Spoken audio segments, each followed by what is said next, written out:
নমস্কার, আপনারা দেখছেন দ্য সোশ্যাল বাংলা, সঙ্গে রয়েছে আমি মৃন্ময়ী। আজকে আমরা এক অভিনব বন্ধের সাক্ষী থাকছি। আজ সরকারের বিরুদ্ধে সরকারের বন্ধ দেখেছে রাজ্যবাসী। দেখা যায় বিরোধী পক্ষ যাদের মতানৈক্য থাকে সরকার পক্ষের সাথে, তারাই মূলত বন্ধ ডেকে থাকে। তবে একটি গণতান্ত্রিক দেশে কোনো সময়ই বন্ধের রাজনীতিকে সমর্থন করা যায় না, কেননা বন্ধ যদি হয় তাতে ক্ষতিগ্রস্ত হয় জনসাধারণ, খেটে খাওয়া সাধারণ মানুষ, তারাই ক্ষতিগ্রস্ত হয় সবচাইতে বেশি।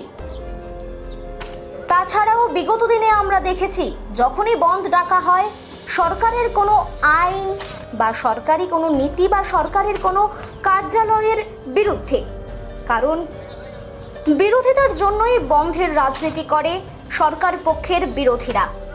যদি তাই হয় তাহলে কি আমরা ধরে নিতেই পারি যে আইপিএফটি দল নিজের কাজে নিজেরাই খুশি নন? কেননা ওই দলের দুজন হেভিওয়েট নেতারাই রয়েছে মন্ত্রিত্বে।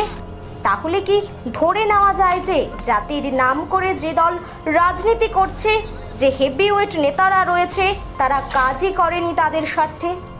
প্রশ্ন রইল।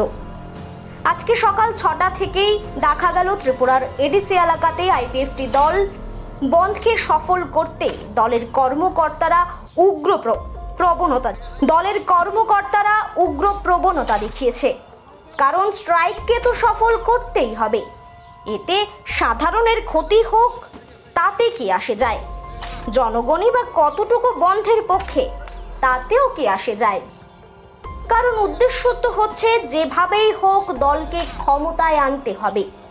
এখানে আমাদের একটা প্রশ্ন, যে জনগণের জন্য দল নাকি দলের জন্য জনগণ? ভারতবর্ষ একটি গণতান্ত্রিক দেশ, এখানে জনতাই রাজা, জনতাই হচ্ছে সর্বোপরি। কিন্তু বাস্তবে কি আমরা এটা দেখতে পাই? নাকি দলের প্রাধান্য সবচাইতে বেশি? এটাই তো পরিলক্ষিত হয়। নাকি দলকে ক্ষমতায় আনাই হলো মূল উদ্দেশ্য? তাতে জনসাধারণের ক্ষতি হলে হবে, তাতে কি? কারণ এডিসি নির্বাচন বলে কথা, ক্ষমতায় তো আসতেই হবে। আর আমরা জনসাধারণ, আমাদের কাছেও আমাদের সাংবিধানিক অধিকার থেকে দলই বড়।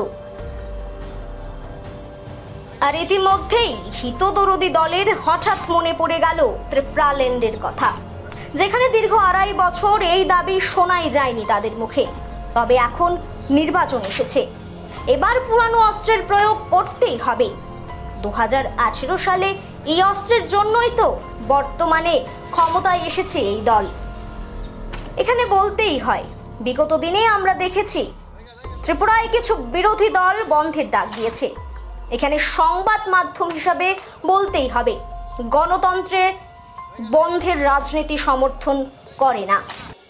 তবুও দেখা যায় সরকার পক্ষের পক্ষ থেকে যখনই কোনো বিরোধী পক্ষ, এখানে সংবাদ মাধ্যম হিসাবে আমাদের বলতেই হবে গণতন্ত্র বন্ধের রাজনীতি সমর্থন করে না।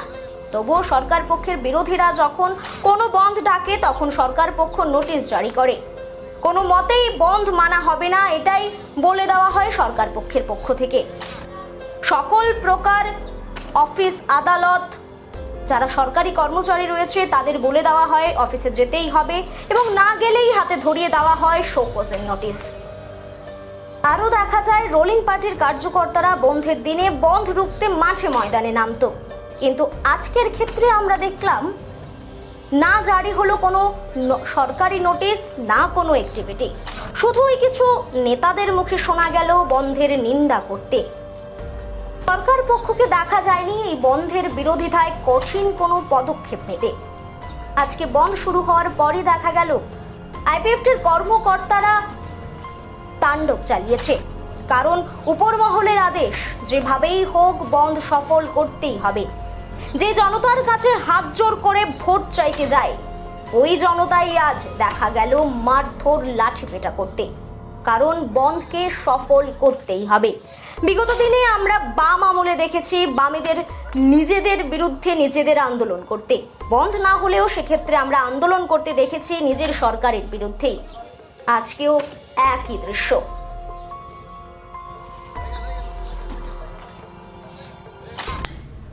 আজ রাজ্যের সমস্ত এডিসি এলাকায় স্কুল, কলেজ, বিদ্যালয়, অফিস, আদালত সবকিছুই বন্ধ ছিল। এই বন্ধের রাজনীতি নিয়ে আমাদের এই প্রতিবেদন আপনাদের কেমন লাগলো জানাতে পারেন সরাসরি কমেন্টের মাধ্যমে।